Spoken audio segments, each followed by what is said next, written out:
Magandang hapon mga farmers, nasa alas 12 na ng hapon mga farmers. Kararating ko pa lang ng bahay dahil ang inyong ka-farmers ay nagpupulot nga po ako ng mais dahil yung aking mga mais ay dumapa at pagigik ko na bukas. Ito, pawis na pawis mga farmers. Katanghalian na kaya umuwi na ako. At ito yung pampatanggal ng pagod at pampatanggal ng stress. Pag uwi ko ng bahay, uminom lang ako sa loob. Katapos dumiretso ako dito sa likod ng bahay, dito sa aking mga alaga. Hindi pa nakapagpulot si Mrs. Kaya ito, nakakatanggal ng pagod. Ang nakita ko dito sa bawat butas ng aking kulungan. Ito, papakita ko sa inyo mga farmers. Yung mga itlog dahil hindi pa napulot, punong-puno ng itlog ang mga kulungan ng ating mga manok, mga farmers. To, papakita ko sa inyo. Ito po, ang ganda nyo, no? Ang ganda nyo, no? Yan. First layer. Yan, no? 2 layer.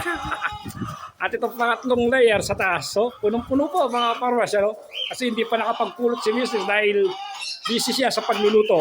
Ano? Yan. Unang ano po ito, unang set. At saka itong pangalawang set, ganun din, yan oh. Ganun din mga farmers, oh. Oh, dito sa taas. Oh, pangalawang set, at saka itong pangatlong set. Oh. Ito, hindi pa gaano na itlog yun dito, pero mamaya-maya mangingitlog yan. Yan oh. Oh.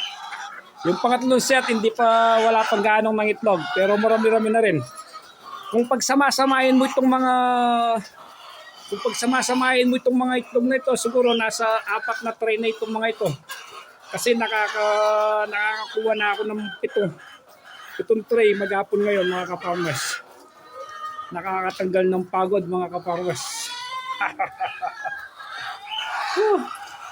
Kahit pagod ka, galing sa bukid, pagkatapos dito madadaktan mo dito, ganito yung mga alaga mo, nakakatanggal ng pagod mga ka-farmers.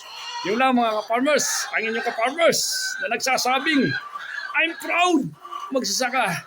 Mga ka-farmers, kahit pagod po tayo at kano man ang problema dumating, huwag po tayo susuko. Lagi natin tandaan na may Diyos na nakaagapay sa atin mga ka-farmers. Yun lang mga ka-farmers, maraming salamat sa inyo lahat. Patuloy niyo po akong suportahin at i-share ang aking mga video o live mga ka-farmers. Salamat mga ka-farmers.